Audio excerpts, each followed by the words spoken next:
Shalom jemaat JKI House of Sacrifice. Saat ini kita mau mendengarkan firman Tuhan, namun sebelumnya mari kita berdoa. Bapa dalam surga, terima kasih untuk hari ini kami boleh bersama berkumpul meskipun melalui online. Kiranya Tuhan terus hadir dalam kehidupan kami, sementara kami mau mendengarkan firman-Mu.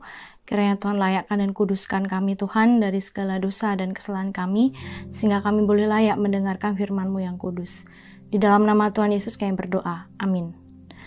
Saudara sekalian, firman Tuhan pada hari ini adalah bertumbuh di dalam Tuhan. Kita akan membacakan dari 2 Petrus 3 ayat 17 sampai 18. 2 Petrus 3 ayat 17 sampai 18. Saya akan membacakan untuk kita sekalian. Tetapi kamu saudara-saudaraku yang kekasih, kamu telah mengetahui hal ini sebelumnya. Karena itu waspadalah supaya kamu jangan terseret ke dalam kesesatan orang-orang yang tak mengenal hukum, dan jangan kehilangan peganganmu yang teguh. Tetapi bertumbuhlah dalam kasih karunia dan dalam pengenalan akan Tuhan dan Juru Selamat kita, Yesus Kristus, bagi kemuliaan sekarang dan sampai selama-lamanya. Saudara-saudara, beberapa waktu lalu, ada seseorang yang tidak dikenal itu memberikan pesan melalui Instagram saya. Intinya, dia mengajak saya untuk gerejanya di daerah City. Dan saya cukup curiga gitu ya, ini ajarannya benar nggak ya? Dan setelah saya telusuri, memang ajarannya palsu gitu ya, bukan Kristen yang asli. Kenapa? Karena saya telusuri ajarannya itu benar-benar berbeda sekali dengan apa yang kita percayai. Dan ini merupakan ajaran palsu dari Korea. Kalau saudara tahu adalah namanya Shincheonji. Dan mereka itu merekrut mahasiswa-mahasiswa orang-orang muda di sekitar daerah City. Ya, perlu hati-hati ya saudara sekalian. Nah, sebetulnya ajaran palsu itu sudah ada sejak zaman perjanjian lama, perjanjian baru, zaman bapak-bapak bergereja hingga kini. Jadi sebetulnya ajaran palsu itu biasanya itu tidak mengakui hal-hal yang prinsip di dalam kekristenan. Misalnya mereka tidak mengakui ketritunggalan Allah, mereka menolak kealahan ketuhanan Yesus Kristus, mereka menolak kemanusiaan Kristus, mereka menolak hal-hal yang prinsip-prinsip di dalam kekristenan. Dan di Sydney pun saya lihat ya beberapa waktu gitu ya, saya menjumpai ya di daerah utara itu ada gereja Mormon yang sangat besar, dan di sini juga kita lihat saksi Yehova begitu gencar untuk mencari jiwa-jiwa ya. Mereka bisa dapat nomor telepon, mereka bisa mengirim surat gitu, kok bisa tahu ya data-data kita. Nah, Bapak Ibu Saudara sekalian, sebelumnya waktu saya SMA pun saya pernah waktu itu ke gereja Bethel gitu. Saya juga pernah melihat ya waktu zaman SMA itu mereka itu masuk ke gereja, tapi mereka nggak persembahan, mereka nggak nyanyi, mereka ngamatin aja, terus ngambil brosur-brosur gereja. Itu orang-orang Mormon waktu saya masih di Solo. Kemudian saya juga tahu ya saksi Yehova atau bisa dikenal Jehovah Witness ini, mereka juga datang ke sekolah-sekolah Kristen yang ada di Indonesia loh selama pandemik. Mereka membagikan brosur dan di sekitar daerah Tangerang, dan itu adalah sekolah-sekolah Kristen. Nah, pertanyaannya bagaimana sikap kita? Ternyata ajaran-ajaran ini tidak hanya ada di Indonesia, tidak hanya ada di sini maupun di mana-mana. Bagaimana menghadapinya? Nah, di dalam kitab Petrus ini kita menghadapi beberapa hal ya. Kita mendapatkan beberapa hal untuk bagaimana kita menghadapi ajaran-ajaran palsu ini. Nah, garis besar dari kitab Petrus ya, khususnya 2 Petrus ini sebetulnya memberikan kita senjata bagaimana untuk menghadapi ajaran palsu atau nabi palsu pada waktu itu. Nah, strukturnya adalah di dalam ayat pasal 1 ayat 1 sampai 15 itu ketekunan. Di mana di situ adalah harusnya hidup saleh, hidup kudus, dan pengenalan akan Kristus. Kemudian pasal 1 ayat 16 sampai 21 itu tentang kepastian kedatangan Yesus yang kedua dan harus berdasarkan pengajaran yang benar. kemudian di bagian tengah itu adalah ajaran-ajaran palsu, yaitu pada waktu itu, yaitu 2 Petrus 2 ayat 1 sampai 22. Kemudian bagaimana menghadapinya lagi begitu ya. Untuk menghadapi waktu itu kan bagaimana ajaran palsu waktu itu kan berkaitan dengan kapan sih Tuhan Yesus datang begitu ya. Nah, bagaimana waktu itu menghadapinya ya berdasarkan pengajaran yang benar, yaitu pasal 3 ayat 1 sampai 13, kemudian hidup saleh dan pengenalan akan Kristus, yaitu pasal 3 ayat 14 sampai 18. Maka kalau diringkaskan dari Petrus 2 ini, sebetulnya cara menghadapi ajaran sesat atau ajaran palsu adalah yang pertama bertumbuh di dalam hidup saleh atau hidup kudus dan bertumbuh dalam pengenalan akan Kristus. Saya akan membacakan 2 Petrus 3 ayat 17. Tetapi kamu, saudara-saudara yang kekasih, kamu telah mengetahui hal ini sebelumnya. Karena itu waspadalah supaya kamu jangan terseret ke dalam kesesatan orang-orang yang tak mengenal hukum dan jangan kehilangan pegangan yang teguh. Dan ayat 17 ini, 2 Petrus 3 ayat 17 ini merupakan nasihat untuk menghadapi guru palsu yang diceritakan di dalam pasal sebelumnya, yaitu pasal 2. Nah, sebetulnya apa arti dari waspada ini ya? Di dalam bahasa asli itu artinya adalah waspada secara konstan atau terus-menerus. Dengan kata lain, kita tidak boleh berhenti untuk tidak waspada. Kita harus berhati-hati. Lalu kenapa kita harus berhati-hati? Nah, Alkitab menyatakan supaya tidak terseret ke dalam kesesatan orang-orang yang tidak mengenal hukum. Jangan sampai terseret pada ajaran dan guru-guru palsu. Saya pernah dengar dari salah satu orang yang sekarang memiliki ajaran yang palsu. Dia dengan bangganya, wah saya bisa menggait atau mencari jiwa dari orang-orang Kristen, bahkan hamba-hamba Tuhan. Wow, gitu ya. Dan tidak sedikit dari orang yang saya kenal, misalnya saya tahu itu adalah teman SMA saya. Dulu dia bergereja begitu, setelah lama gitu saya tahu ternyata dia ikut Saksi Yehova. Begitu pula mantan murid saya begitu. Dulu saya pernah jadi guru dan mantan murid saya itu juga berpindah gitu ya. Dan saya tahu 2 orang yang saya kenal ini ketika jadi orang Kristen memang nggak tahu gitu tentang ajaran-ajaran prinsip. Makanya sebagai jemaat kita mesti tahu bagaimana ajaran-ajaran prinsip. Apa itu Tritunggal gitu, Allah Roh Kudus, Tuhan Yesus ya, kita tahu Tuhan Yesus adalah Allah sejati dan manusia sejati. Jadi kita harus tahu ajaran-ajaran yang prinsip. Jangan sampai kita nggak tahu sehingga kita tidak bisa membedakan mana yang asli dan palsu. Kita bisa tahu mana ini palsu ketika kita tahu yang asli. Misalnya saudara membeli tas mewah, sudah tahu gitu yang asli seperti apa, maka saudara akan lebih mudah untuk mengetahui tas yang palsu seperti apa begitu ya. Dan ketika saya berdiskusi dengan mereka ya, khususnya Saksi Yehova begitu ya, saya melihat bahwa Alkitab yang dipelajari itu yang mereka tidak bisa menjelaskan secara komprehensif gitu, nyomot sana nyomot sini dan tidak konsisten mengenai latar belakang dan bahasa aslinya. Makanya kalau kita belajar Alkitab, kita tahu sebenarnya konteks waktu itu tuh seperti apa begitu, seperti apa, sehingga kita lebih dalam mempelajari Alkitab. Jadi nggak langsung comot sana sini begitu. Jadi di dalam 2 Petrus 1 ayat 20 dikatakan, yang terutama kamu ketahui ialah bahwa nubuat-nubuat dalam kitab suci tidak boleh ditafsirkan menurut kehendak sendiri. Jadi kita nggak boleh menafsirkan dengan kehendak kita sendiri. Kita benar-benar mesti lihat begitu ya, bagaimana latar belakang waktu itu, apa yang terjadi begitu, sehingga kita bisa menafsirkan secara tepat dan bertanggung jawab. Dan biasanya ya tadi saya sudah bilang bahwa ajaran palsu biasanya itu tidak mengakui otoritas Alkitab. Alkitab itu bukan firman Allah. Mereka kayak ada Alkitab yang lain gitu. Mormon, Saksi Yehova itu ada Alkitab yang lain selain Alkitab yang kita percaya. Mereka juga menolak kealahan Yesus, kemanusiaan Yesus, dan mereka hanya sebagian saja percaya. Dan mereka mempunyai pemimpin yang diagung-agungkan dan dianggap sebagai nabi. Wah, kita perlu waspada. Nah, waspada dikatakan tadi secara konstan atau terus-menerus gitu.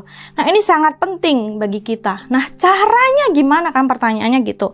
Nah, ayat di 18 itu menjelaskan begini. Tetapi bertumbuhlah dalam kasih karunia dan dalam pengenalan akan Tuhan dan Juru Selamat kita, Yesus Kristus, bagi kemuliaan sekarang dan sampai selama-lamanya. Jadi kuncinya di sini adalah di dalam 2 Petrus 3 ayat 18, bertumbuhlah dalam kasih karunia dan dalam pengenalan akan Tuhan dan juru selamat kita. Bedanya kita dengan agama lain adalah bagaimana kita ini tidak hanya beragama Kristen, tetapi bagaimana kita mengenal Tuhan kita, Juru Selamat kita, Yesus Kristus. Dan sebetulnya 2 Petrus 3 ayat 18 ini juga sudah dituliskan ya, merupakan pengulangan dari 2 Petrus 1 ayat 3. Mirip sekali, dikatakan begini, karena kuasa ilahinya telah menganugerahkan kepada kita segala sesuatu yang berguna untuk hidup yang saleh oleh pengenalan kita akan Dia, pengenalan akan Dia, yang telah memanggil kita oleh kuasanya yang mulia dan ajaib. Nah, jadi ayat 18 tadi merupakan pengulangan dari 2 Petrus 1 ayat 3 yang sama ya, menjelaskan sesuatu yang penting untuk kita mengenal Tuhan. Nah, kenapa ini bisa diulang begitu ya? Biasanya kalau kita sebagai orang tua, kalau kita ngomong berulang-ulang pada anak kita, berarti itu hal yang penting begitu untuk dia bisa lakukan. Begitu pula Petrus mengulang lagi awal dan akhir surat ini, berarti ini sangat penting sekali. Dan kita akan fokus di ayat 18 tadi, dikatakan bertumbuh di dalam Tuhan ya. Bertumbuh di dalam kasih karunia. Apa itu bertumbuh dalam kasih karunia? Bertumbuh dalam kasih karunia itu menyadari bahwa kita itu sudah diselamatkan oleh Tuhan Yesus Kristus. Saudara, kalau saudara sudah diselamatkan oleh Tuhan Yesus, apa respon saudara? Mungkin bersyukur, mungkin melakukan sesuatu yang bagus, yang berkenan kepada Tuhan. Banyak hal yang kita bisa lakukan. Yang kedua, bertumbuh dalam pengenalan akan Tuhan Yesus. Jadi bertumbuh dalam pengenalan, namanya bertumbuh itu bisa jatuh bangun ya, kita bisa gagal, kita coba lagi, kita bisa gagal dan sebagainya. Jadi bertumbuh ini tidak cuma pengetahuan, kalau hanya pengetahuan kita seperti ahli-ahli Taurat dan orang Farisi di mana kita menghakimi orang lain, tetapi bagaimana di sini jelaskan juga relasi pribadi dengan Tuhan. Jadi sangat penting ya di dalam kekristenan kita mulai belajar untuk membaca, merenungkan firman Tuhan. Jadi nggak cukup saudara mendengarkan khotbah saja oleh pendeta saudara, tetapi saudara perlu memiliki relasi pribadi dengan Tuhan dengan bersaat teduh membaca firman-Nya. Dan di sini adalah yang membedakan kita ya. Kita juga dengan orang-orang mungkin lain ya, di mana kita harus mengenal pencipta kita, mengenal Yesus yang menyelamatkan kita. Dan ini sesuatu yang perlu dibangun. Nah, saudara, bagaimana ya kita saat ini juga masih di dalam kondisi pandemik begitu ya. Memang kita masih ke gereja onsite, tetapi kita juga ada gereja online begitu. Nah, kita juga bisa bagaimana bertumbuh di dalam Tuhan melalui komunitas rohani, apa yang Alkitab nyatakan gitu. Jadi kita jangan cukup mendengarkan khotbah hamba Tuhan, tapi kita juga menggali sendiri, belajar firman Tuhan. Kita juga selain mungkin Bible study dengan rekan-rekan, kita juga belajar mandiri. Nah, saudara, berikut merupakan contoh-contoh begitu ya, sumber-sumber yang saudara bisa cari di internet begitu atau di aplikasi begitu. Itu hal yang bagus gitu ya, yang tidak bertentangan dengan ajaran Kristen, tidak bertentangan dengan ajaran kita. Jadi ini memang beberapa aplikasi yang kita pakai untuk kita bersaat teduh, untuk kita mengenal Tuhan. Dan tentu ajaran yang di sini berbeda dengan tadi ya, ajaran-ajaran palsu tadi ya. Jadi saudara, sekarang banyak sekali resource-resource, atau saudara juga bisa ke kurang ya, cari buku di sana untuk belajar firman Tuhan. Nah, Bapak Ibu Saudara sekalian, dalam sebuah buku How to Grow karangan Daryl Das gitu ya, paling tidak ada beberapa stages gitu ya untuk pertumbuhan. Yang pertama, the pre-questioning, yaitu mereka tidak terlalu tertarik pada firman ya, pada Tuhan Yesus ya.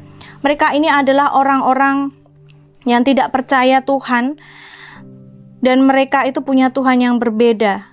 Tetapi ketika seseorang ini mau bercakap-cakap dengan orang Kristen dan dia punya sahabat orang Kristen yang baik, mungkin mereka akan tertarik untuk bagaimana ya orang Kristen itu. Aku penasaran bagaimana pengajarannya, kenapa mereka begitu baik, kenapa mereka begitu mengasihi gitu. Kemudian stage yang kedua ini adalah mereka yang tidak tahu tentang Yesus tetapi terbuka. Ya, mereka bisa bertumbuh melalui kisah kekristenan, mendalami Alkitab, melihat bagaimana komunitas Kristen ya. Mereka mulai cari tahu.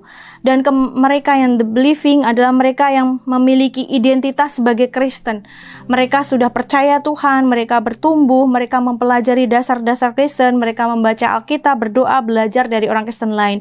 Kemudian stage keempat, the growing, mereka yang memiliki relasi pribadi dengan Tuhan Yesus yang telah tergabung dalam komunitas. Ya, mungkin saudara sudah tergabung dalam komunitas, sudah belajar tentang dasar-dasar iman dan bertumbuh mempelajari, menerapkan Injil, mengembangkan kebiasaan kasih karunia dan membantu pertumbuhan orang lain. Kemudian stage keempat, mentoring, yaitu mereka yang sudah bertumbuh di dalam iman dan ketaatan, membantu orang lain bertumbuh, mungkin ya pemimpin kelompok sel, ya pemimpin Bible study. Mereka juga mencari murid yang setia, mempercayakan Injil kepada mereka dan memuridkan orang-orang baru.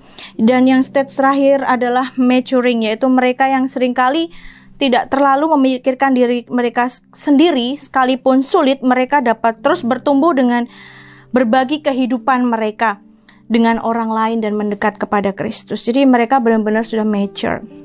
Nah, saudara di tahap mana gitu ya? Marilah kita boleh mengevaluasi diri kita. Mungkin kita bisa di tahap yang 1, 2, 3, 4, 5, 6 ya. Tapi biarlah kita yang sudah mungkin tahap 3, 4, 5, kita mau bertumbuh mengenal Tuhan, mau percaya kepada Dia, mau mengenal Dia secara pribadi, dan mau merefleksikan firman Tuhan yang kita baca. Nah, pertanyaannya bagaimana kita bisa bertumbuh ya secara pengetahuan dan relasi pribadi. Saudara, membangun kebiasaan itu sangat sulit ya. Saya pernah waktu itu punya habit olahraga, tapi ketika berhenti gitu, untuk memulai lagi itu sulit sekali begitu. Nah, begitu pula dengan kebiasaan. Kebiasaan itu perlu dibangun, living by habit. Membangun kebiasaan untuk baca firman Tuhan itu juga perlu dibangun ya. Makanya kita juga perlu mungkin ya di Alkitab kita, mungkin saudara suka baca Alkitab dalam bentuk kertas buku atau saudara dalam bentuk handphone, aplikasi atau yang lain. Saudara, di situ banyak sekali sumber-sumber yang saudara bisa pelajari. Jadi saudara, berkaitan dengan kebiasaan ini ada sebuah penelitian bahwa 40% aktivitas yang kita lakukan di dalam setiap hari itu dalam situasi yang hampir sama. Kita rupanya seorang yang mencari pola yang sama dan mengulanginya lagi. Jadi kalau kita memiliki kebiasaan yang buruk ya bisa terulang lagi, atau kita memiliki kebiasaan yang baik ya akan otomatis terulang lagi. Dan penelitian menunjukkan bahwa kalau kita rutin melakukan kegiatan yang sama 18 sampai 245 hari, maka itu akan menjadi kebiasaan yang menetap dan tergantung masing-masing orang begitu. Ada yang mungkin lebih cepat, ada yang lebih lama. Dan dikatakan bahwa kabar buruknya adalah kebiasaan itu sulit dimulai dan sulit untuk diakhiri. Kebiasaan itu kuat dan kebiasaan baik memiliki kekuatan untuk mengubah cara hidup kita. Karena kebiasaan baik itu begitu kuat, hal itu ternyata sulit untuk dikerjakan ya. Jadi kita perlu usaha yang luar biasa ya, seperti visi dari gereja ini juga ya. Bagaimana harus melakukan yang lebih dari sebelumnya, dari tahun-tahun sebelumnya. Jadi saudara, bagaimana kita membangun kebiasaan yang baik, ya kita perlu berjuang di tahun ini. Nah Bapak Ibu Saudara sekalian, kalau misalnya terkait dalam merenungkan firman Tuhan, ya jangan sampai kita punya target, 50 pasal sehari ya, mungkin agak susah. Jadi mungkin bisa dimulai dari 1 pasal.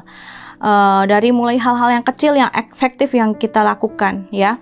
Mungkin 1 pasal ya, doa mungkin 5 menit, 10 menit, 15 menit. Mungkin kita akan sulit untuk doa 2 jam atau 4 jam gitu ya.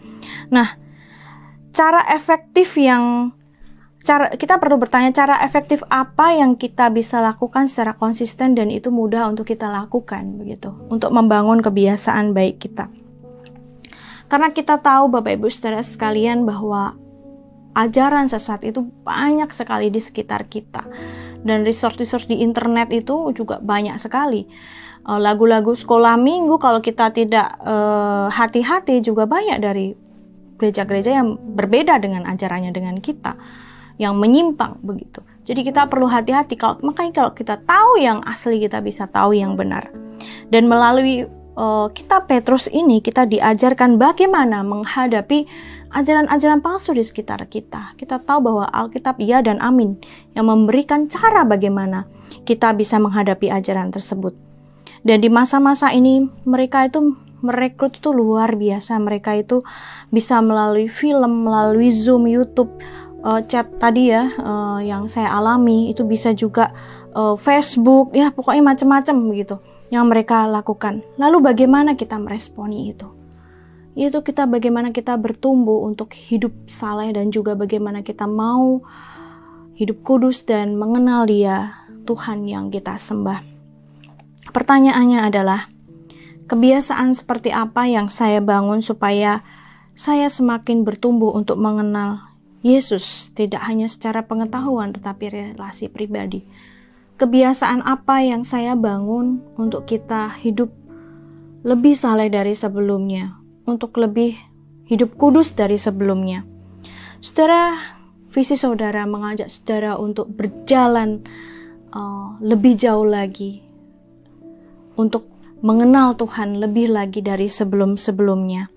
Maka dari itu, bagaimana saudara memikirkan kembali, apa sih yang perlu saya lakukan untuk mengenal Dia lebih lagi? Karena di sekitar kita banyak ajaran yang tidak benar. Kita harus membentengi kita dengan firman-Nya yang hidup dan kudus. Mari kita berdoa. Bapa dalam surga, kami tahu ya Tuhan, banyak sekali ajaran-ajaran di sekitar kami yang berbeda dari apa yang Engkau nyatakan seperti firman-Mu.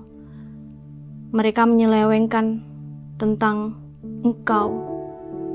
Mereka tidak mengakui ketuhanan Yesus Kristus. Mereka tidak mengakui Allah Tritunggal dan ajaran-ajaran yang prinsip di dalam kekristenan. Biarlah kami juga mau rindu mengenal Engkau, tahu ajaran yang benar seperti apa, dan kami tidak hanya cukup dengan mendengarkan khotbah di gereja, tapi kami boleh terlibat dalam komunitas Kristen, belajar Alkitab sungguh-sungguh dan juga secara mandiri, sehingga kami boleh memiliki pengalaman pribadi bersama Tuhan dan mengenal Engkau lebih jauh. Terima kasih ya Tuhan, mampukanlah juga setiap kami untuk boleh mengenal Engkau. Di dalam nama Tuhan Yesus kami berdoa. Amin.